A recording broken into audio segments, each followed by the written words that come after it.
The first time Linda Matthews stepped through the doors of Liberty Grill that Monday morning, she felt the old familiar rush, a cocktail of nostalgia and nerves. The air outside was brisk, maybe 58 degrees Fahrenheit. But inside the diner, the warmth from the griddle and the glow of neon signs made it feel like home. Booths lined the walls, red vinyl shining under pendant lights. And the scent of fresh coffee and sizzling bacon drifted through the air. But Linda wasn't here as the owner today. She was undercover, dressed in faded jeans, a thrift store jacket, and a baseball cap pulled low. No one would guess she was the CEO of the most beloved diner chain in the Midwest. She'd built Liberty Grill from scratch, one plate of pancakes at a time. But lately, something had gone sour. Yelp was flooded with one-star reviews. If you don't look rich, you get ignored. Only regulars and big tippers get treated well. Felt invisible. Linda read every word, her heart sinking. She remembered her own days as a waitress, how she'd sworn every customer would be welcomed like family, no matter what. Now, she had to see for herself what her flagship diner had become. The bell over the door jingled as she entered, blending in with the early crowd. The place was nearly full of farmers in worn Carhartts, a couple of business folks in pressed suits, and a mother with 2 kids sharing a stack of pancakes. Linda took a seat at the far end of the counter, her feet barely touching the shiny tile. She glanced around, taking in every detail. The clock above the kitchen read 7:10 a.m. The line cook, Pete, was flipping omelets with practiced ease. The waitress on duty, Donna, moved briskly from table to table, her smile tight and her eyes sharp. It didn't take long for Linda to notice the difference in service. A man in a suit got his coffee refilled before he even asked. Donna laughed at his jokes, scribbled extra whipped cream on his order. But when a young guy in a faded hoodie asked for a menu, Donna barely glanced his way. "We're busy, hon, I'll get to you." She didn't. Rick, the shift supervisor, stood by the register, chatting with a couple of well-dressed customers. He barely acknowledged Linda as she sat waiting, her stomach rumbling. She watched as another customer, a woman in scrubs, clearly just off a night shift, waited nearly 10 minutes for her check. When she finally got it, Rick didn't even say thank you. Linda felt a knot tighten in her chest. This wasn't the diner she'd poured her life into. She glanced at the menu, running her finger over the breakfast specials. The prices had crept up to $8.99 for a stack of pancakes, $12.50 for steak and eggs. She remembered when you could get a full breakfast here for under $5. She wondered how many folks got turned away by the prices alone. A new face appeared, a young woman named Sarah, her Liberty Grill apron still stiff with newness. She moved with a quiet kindness, refilling water glasses, offering extra napkins to a family with small kids. When she saw Linda waiting, she hurried over, her smile genuine. "Sorry for the wait, ma'am. Can I get you started with some coffee?" Her voice was warm, her eyes meeting Linda's without judgment. Linda nodded, grateful. "Black, please. And maybe a recommendation? I haven't been here in a while." Sarah grinned. "The cinnamon French toast is my favorite. And the hash browns are crispy just like Pete used to make them." She poured the coffee, her hands steady despite the morning rush. As Linda sipped her coffee, she watched the diner's rhythm unfold. Donna and Rick kept their attention on the important table's businessmen, regulars with deep pockets. When a teenager in a thrift store jacket came in, Donna intercepted him at the door. "Sorry, we're full right now," she said, even though Linda could see at least 3 empty booths. The kid looked crushed. He glanced around, hope flickering in his eyes, but Donna turned away, already moving on. Sarah, catching the exchange, quietly slipped the kid a menu and guided him to a booth near the window. "You're good here," she whispered. "Take your time." Linda's respect for Sarah grew with every passing minute. She watched as Sarah helped an elderly man with his walker, made sure a single mom got her kids pancakes first, and even brought out a to-go cup for a construction worker running late. But the tension in the room was real. Rick shot Sarah a warning look. Don't waste time on the vagrants, Sarah. Focus on the regulars. That's how we keep the lights on. Sarah's jaw tightened. But she didn't argue. She just kept working, her kindness undimmed. Linda finished her breakfast, leaving a generous tip for Sarah. She lingered at the counter, listening as Rick and Donna joked about cheap customers and people who don't belong. The word stung. She remembered every time she'd been dismissed. Every time a customer had been made to feel small. As the morning rush faded, Linda slipped out, her heart heavy. She'd seen enough to know the rumors were true. Liberty Grill had lost its way. But she'd also seen hope in Sarah's quiet rebellion, in the gratitude of every customer she helped. Stepping into the crisp morning air, Linda made a silent vow. She would get to the bottom of this. She would talk to the cooks, the cleaners, the customers, but no one noticed. She would find out how deep the rot went, and what it would take to bring Liberty Grill back to life. Because this diner wasn't just a business. It was a promise. And Linda Matthews wasn't about to let anyone break it. What she uncovered next would shock everyone, including herself. And it would change Liberty Grill forever. Monday at Liberty Grill began with the sizzle of bacon, the clatter of ceramic mugs, and the low hum of conversation. But beneath the familiar diner soundtrack, Linda Matthews could feel something was off. She watched from her corner booth, incognito in her thrift store jacket and faded jeans. As the morning unfolded, sunlight streamed through the neon-lit windows, casting long stripes across the checkered floor. The place looked the same as ever. But the warmth she remembered felt, filtered, like sunlight through dirty glass. Donna, the veteran waitress, glided from table to table, her smile reserved for the well-heeled. A group of businessmen in tailored suits, probably from the insurance office down the street, got their coffee refilled before their cups were half empty. Donna laughed at their jokes, scribbling extra whipped cream on their waffles. But when a young man in a threadbare hoodie approached the counter, Donna's smile vanished. "Sorry, we're full," she said. Even though Linda counted at least 3 empty booths along the window. The kid hesitated, glancing at the empty seats, but Donna was already moving on. His shoulders sagged. And he turned to leave until Sarah, the new waitress, intercepted him. "Hey, I've got a booth open by the window. Right this way," she said, her voice gentle but firm. She handed him a menu, poured him a glass of water, and gave him a smile that made him sit a little taller. Linda felt a flicker of hope, but it was quickly drowned out by the next scene. Rick, the shift supervisor, leaned against the register, chatting with Donna. "Waste of time on those freeloaders," he muttered, not bothering to lower his voice. "The regulars are the only ones who matter. That's how you keep the lights on." Donna nodded, glancing over at Sarah with a look that could freeze water at 32 degrees Fahrenheit. Linda's stomach twisted. She watched as Rick greeted a couple in business attire with a booming "Welcome back." He led them to the best booth corner seat, extra space, then flagged Donna to take their order personally. Meanwhile, a woman in scrubs, clearly coming off a night shift, waited nearly 10 minutes just to get her check. Rick barely acknowledged her, sliding the bill across the counter without a word. The morning rush hit its peak. Plates of pancakes and eggs, each one weighing in at least a pound, flew from the kitchen. Mike, the head cook, worked the grill with the precision of a surgeon, flipping omelets and hash browns without missing a beat. But even in the kitchen, Linda sensed the tension. Mike caught her eye as she passed by the swinging door. "It's not just the customers," he confided quietly. "We're told to prioritize the big spenders. The rest? They're just noise." Linda's heart sank.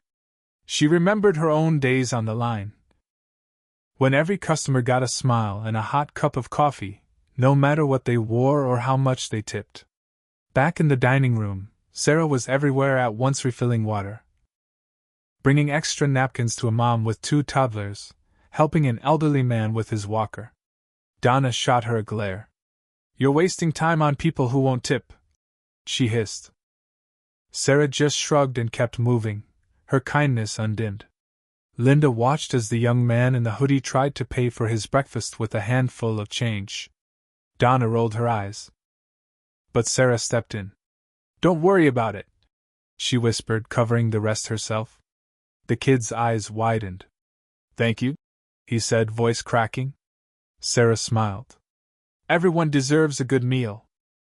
Rick caught the exchange and called Sarah over. "We're not running a charity," he snapped.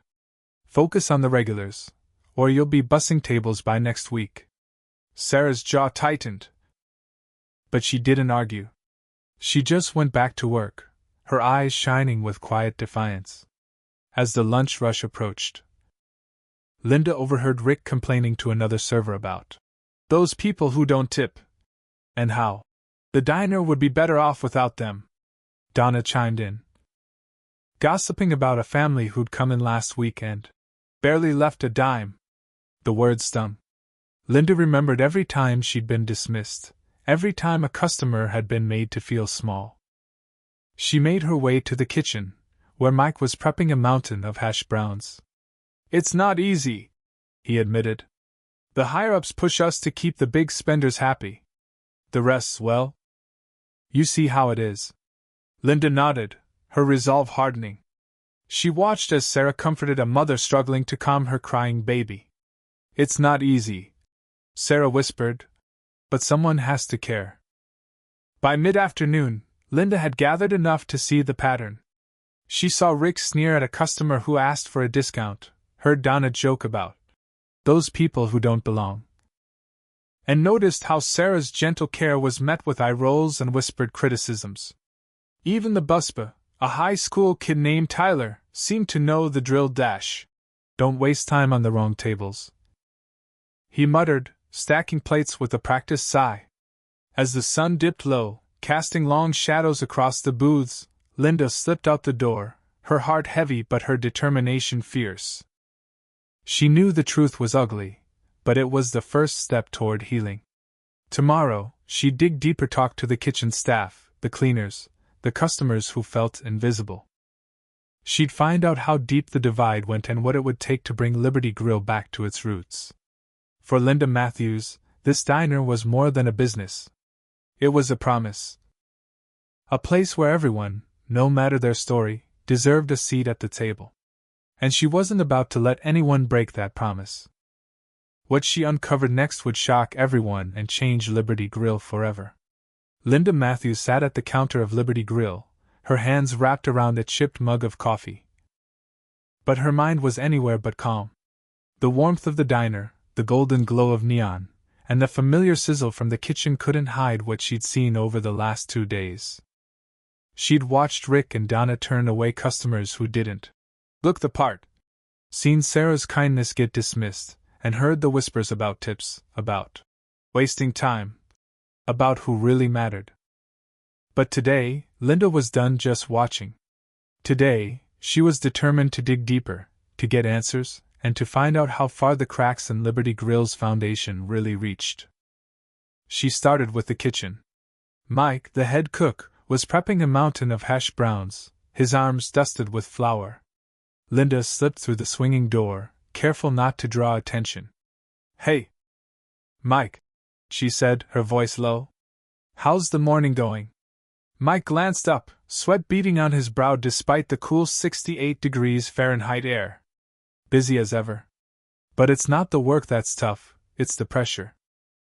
Rick's always on us to get the VIP orders out first. Sometimes I have to let the regulars' plates sit, while I make sure the big spenders get their eggs just right. Doesn't feel right. But what can you do?" Linda nodded, her heart heavy. She remembered her own days on the grill, when every plate mattered. "Do you ever get to decide who gets served first?" Mike shook his head. "Not really. Orders come in, but Rick's got a system. Donna tells him who's worth it.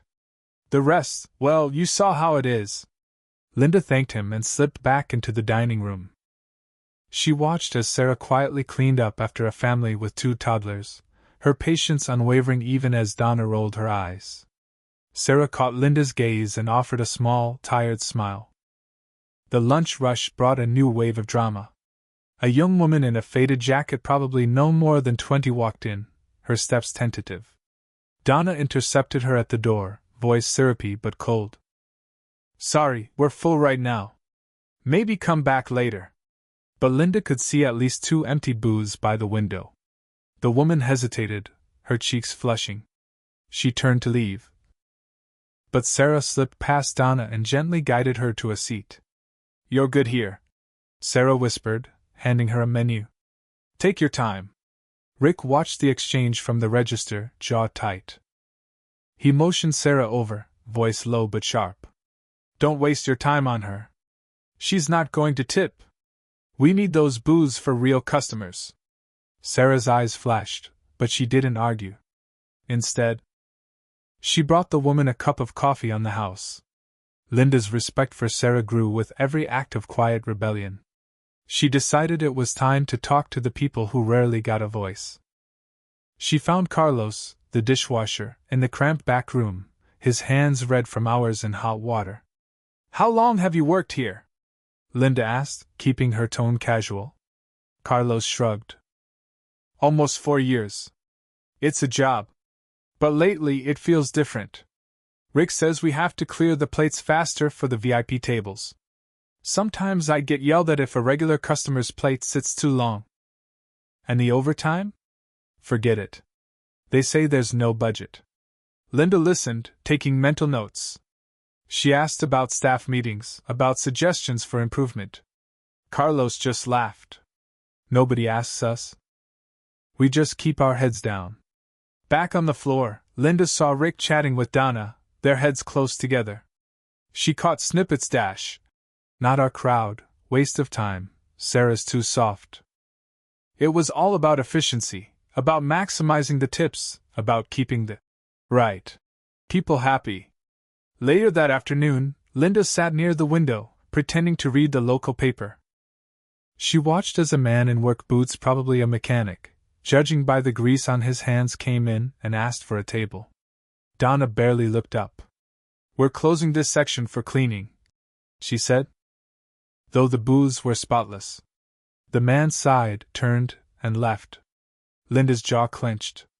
She'd seen enough. But she wasn't done. She wanted to know how deep this went. She struck up a conversation with Sarah as she wiped down the counter. "You seem to care a lot about the customers," Linda said. Sarah hesitated, then nodded. "I do. I grew up eating in places like this. My mom worked double shifts to keep food on the table.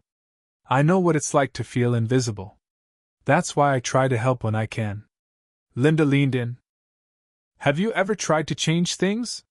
Sarah's eyes flickered to Rick and Donna, then back to Linda. "I suggested a pay-it-forward board where customers could buy a meal for someone in need." Rick shot it down. Said it wasn't profitable. Donna laughed, said we'd be overrun by freeloaders. But I still do it quietly. If someone can't pay, I cover it. I just don't tell them it's from me. Linda felt a surge of pride and a pang of guilt. She realized how much depended on the quiet courage of people like Sarah. As the afternoon faded, Linda watched the staff prepare for the dinner crowd. Rick barked orders, Donna gossiped with a regular, and Sarah hustled from table to table, never missing a beat. Linda knew what she had to do. She pulled out her phone and discreetly snapped photos of the empty booths, the full signs, and the way Rick and Donna clustered around certain tables. She jotted down notes on every interaction, every slight, every act of kindness. Before leaving, she spoke to a few customers, an elderly man who'd been coming for years, a young couple just passing through. "How do you feel about the service here?" she asked. The answers were telling. "Used to be friendlier," the old man said. "Now, if you don't look like you've got money, you get the cold shoulder." The couple agreed. "We almost left when they told us there was no table, but Sarah found us a spot. She's the only reason we stayed." Linda thanked them, her resolve hardening. As she stepped out into the cool evening, the neon sign of Liberty Grill flickering behind her, She knew the time for watching was over. Tomorrow, she'd reveal everything. She'd call a staff meeting, show them what she'd seen, and demand answers. She'd shine a light on the secrets hiding in plain sight and give Liberty Grill a chance to become the place it was always meant to be. Because for Linda Matthews, this wasn't just about business. It was about dignity, about respect, about the promise that every person, no matter their story, deserves a seat at the table. And what happened next would blow everyone's mind. Monday morning at Liberty Grill didn't just feel different, it felt electric, like the whole place was holding its breath, waiting for a storm to break. Sunlight poured through the big glass windows, bouncing off the polished counters and checkerboard floor. The air was thick with the scent of coffee and anticipation. Staff moved with tight smiles, eyes flicking nervously to the clock, voices low and hurried. Even the regulars seemed to sense something was coming. Linda Matthews stood at the front, no longer in her thrift store disguise but in a crisp Liberty Grill jacket. Her heart pounded, but her gaze was steady. She'd spent the past week undercover, gathering every story, every slight, every act of kindness. Now, it was time to reveal the truth. She called an all-staff meeting for 8:30 a.m., just before the breakfast rush. The announcement sent a ripple through the team: curiosity, dread, hope. Brittany, arms folded, chin up, arrived first, her usual confidence looking shaky. Rick and Donna swaggered in, trading nervous glances. Sarah, the new waitress, looked anxious but resolute. Mike, the head cook, stood quietly at the back, hands clasped, eyes bright with hope. Even a few regular customers hung around, drawn by the tension in the air. Linda took a deep breath and began, her voice clear and unwavering. "Thank you all for coming in early. Some of you know me as Linda, but today, I want to reintroduce myself. I'm Linda Matthews, founder and CEO of Liberty Grill." The room froze. Brittany's jaw dropped. Rick's cocky grin vanished. Donna's eyes widened, a flicker of fear and relief passing across her face. Sarah's shoulders squared with pride. Mike's tired eyes shone. "For the past week," Linda continued, "I've been here undercover. I wanted to see what Liberty Grill really feels like for our customers and our team. And what I found broke my heart." She turned to Brittany. "I saw new customers ignored at the front desk. Questions brushed aside, kindness replaced by sarcasm. That's not the Liberty Grill I built." Brittany stammered, "I was just following orders dash." Linda shook her head. "The order is respect. The order is support. If we lose that, we lose everything." She faced Rick and Donna. "I watched servers mock customers, call out patrons in the dining room, and make jokes at people's expense. I saw favoritism, discrimination, and a culture that rewards only the wealthy and regulars. That ends today." Rick tried to defend himself, but his voice faltered. "We were just doing what keeps the business running dash." "Running a business doesn't mean running over people," Linda replied, her tone sharp but fair. "We lift people up. We don't tear them down." She turned to the rest of the staff. "I read your group chats. I saw the memes, the jokes, the complaints about helping the weak ones. I saw maintenance requests ignored, pay issues left unresolved, and good people made to feel invisible.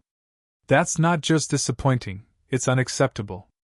A hush settled over the room. Some staff looked away, guilt flickering in their eyes. Sarah met Linda's gaze, her shoulders straightening with pride. "But I also saw hope," Linda said, her voice softening. "I saw Sarah stay late to help a new customer, encourage the anxious, and treat every person like they belong. I saw Mike working quietly, keeping this place running, even when no one said thank you. I saw customers like Emily and Marcus, who showed up every day, even when it was hard." She paused, letting the words sink in. "Today, we change. Effective immediately, Brittany, Rick, and Donna are suspended pending a full review. We will be retraining every staff member on what it means to be part of Liberty Grill. Sarah, I want you to help lead our new customer support program. Mike, you'll be recognized as Employee of the Month, and we're hiring more help for the kitchen and cleaning staff. A wave of emotion swept through the group. Sarah blinked back tears, pride and relief mingling in her smile. Mike's eyes shone with gratitude. Even some of the staff who'd been part of the problem looked shaken, as if seeing the consequences for the first time. Linda turned to the customers gathered nearby. Liberty Grill is for everyone. From today, we're launching Pay It Forward, a program where customers can buy meals for those in need, creating a community of kindness and support. We have a zero-tolerance policy for discrimination or disrespect. If you ever feel unwelcome, my door is open. She looked around the room, her eyes fierce. This is not just a business. It's a promise. A promise to lift each other up, to celebrate every victory, no matter how small. We are stronger together. The staff erupted in applause. Sarah hugged Linda, whispering, "Thank you for seeing us." Linda smiled, her heart lighter than it had been in weeks. As the meeting broke up, staff and customers mingled, sharing stories, offering encouragement, and making plans for the new program. The energy in the diner shifted brighter, warmer, more hopeful. Later, as Linda walked the diner floor, she saw real change in motion. Sarah led a group of nervous first-timers, her voice steady and kind. Mike received a standing ovation from the kitchen staff as he started his shift. Even Brittany, humbled and quiet, offered a genuine smile to a customer. Rick and Donna, waiting for their review, watched from the sidelines, their bravado gone. Linda caught their eyes and nodded. Everyone deserves a second chance. But you have to earn it. For the first time in a long time, Liberty Grill felt like the community Linda had always dreamed of. The walls echoed not with gossip or mockery, but with laughter, encouragement, and the steady beat of hope. And as sunlight poured through the windows, Linda knew this was just the beginning. The real work, the work of building each other up, was only getting started. The sun was barely up, but Liberty Grill was already alive with the kind of energy that only comes after a storm. It had been a week since Linda Matthews, once undercover and now standing tall as CEO, had pulled back the curtain on everything that had gone wrong. The fallout was real. Rick and Donna were gone, the staff was shaken, and the regulars were buzzing with stories. But something else was in the air too: hope, and a sense that maybe, just maybe, this place could be what it was always meant to be. Sarah arrived early, her sneakers squeaking on the tile as she set up the Pay It Forward board by the door. She wrote in big, hopeful letters, "Buy a meal for someone in need. Leave a note. Make a difference." The first rays of sunlight hit the board, making it glow. By 7 a.m., there were already 3 notes pinned: a free coffee for a tired nurse, a stack of pancakes for a single dad, and a warm meal for anyone who needed it. Mike, the head cook, was humming as he flipped omelets, the kitchen finally running like a well-oiled machine. He glanced out at the dining room, where Linda was greeting customers, shaking hands, and asking about their families. For the first time in months, he felt proud to wear the Liberty Grill apron. The regulars noticed the change right away. Old Mr. Jenkins, who'd been coming in for 20 years, got his coffee refilled with a smile. "Feels like the old days, Linda," he said, his voice rough but warm. "You did well." Linda grinned, her heart swelling. "We're just getting started, Mr. Jenkins." But it wasn't just the regulars who felt the difference. A young woman in a faded jacket, one Sarah had helped during the worst of it, walked in, hesitated at the door, then found a seat by the window. Sarah brought her coffee and a plate of pancakes, paid for by a stranger's note on the board. The woman's eyes filled with tears. "I've never felt welcome anywhere before," she whispered. "Thank you." Sarah squeezed her hand. "You belong here." "We all do." The staff, too, was changing. Tyler, the high school busboy, was working harder than ever, but now he did it with a grin. "It's different now," he told Mike as they stacked plates. People actually look at you when they say thank you. Even Brittany, once skeptical and standoffish, was warming up. She helped a mother juggle her kids' coats and handed out extra napkins with a genuine smile. It's nice to see people happy, she admitted to Sarah during a lull. I didn't realize how much I missed that. Linda made sure to check in with everyone. She pulled Mike aside after the breakfast rush. How's it going back there? She asked. Mike wiped his brow, a rare smile cracking his usually serious face. It's good, Linda. Real good. People are working together. Feels like we're actually a team. Linda nodded, her gaze sweeping the dining room. That's what I always wanted. Not just a place to eat, but a place to belong. Word about Liberty Grill's transformation spread quickly. Local news picked up the story of the Pay It Forward board. Social media posts about Sarah's kindness and Linda's leadership went viral, racking up thousands of likes and shares. People drove miles out of their way, some as far as 50 miles, to see if the rumors were true. One afternoon, a man in work boots and a faded ball cap walked in. He looked around nervously, as if expecting to be turned away. Linda greeted him at the door. Welcome to Liberty Grill. Grab any seat you like. He hesitated. I heard things were different now. Linda smiled.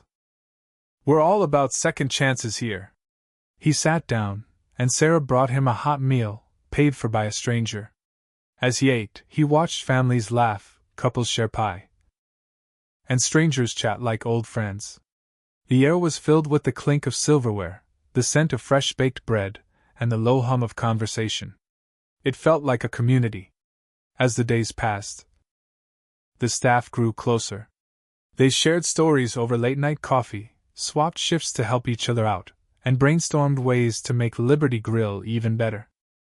Sarah suggested a monthly community night, where anyone could come for a free meal and share their story. Mike started teaching Tyler how to cook, passing down recipes and tricks he'd learned over the decades. Linda watched it all, pride and gratitude shining in her eyes. She knew the work wasn't done, there would always be challenges. Always someone who needed a little extra kindness. But for the first time in a long time, she believed in the promise of Liberty Grill. One evening, as the sun set and the neon sign buzzed to life, Linda gathered the staff for a quick meeting. She looked at each of them, Sarah, Mike, Tyler, Brittany, and saw not just employees, but a family. I want to thank you all, she said, her voice thick with emotion. We went through a lot. We made mistakes. But we owned up to them, and we changed. That's what matters. Sarah nodded, her eyes shining. You gave us a chance to be better. That means everything. Linda smiled. Liberty Grill isn't just a diner. It's a promise. A promise that everyone who walks through that door matters. That's what makes us different. Mr. Jenkins raised his mug from his usual booth. To Liberty Grill, he called out. To Liberty Grill. The staff and customers echoed, laughter and cheers filling the room. As the camera panned across the diner, sunlight fading, neon glowing, faces smiling, Linda's voice rang out, inviting everyone watching to be part of the change. If you've ever believed in second chances, in kindness, in the power of community, this is your place. Share your story in the comments, hit like, and subscribe to join our journey. Because together, we can make every table a place where everyone belongs. And with that, Liberty Grill's story became more than just a viral video. It became a movement, a reminder that respect, kindness, and a seat at the table can change everything.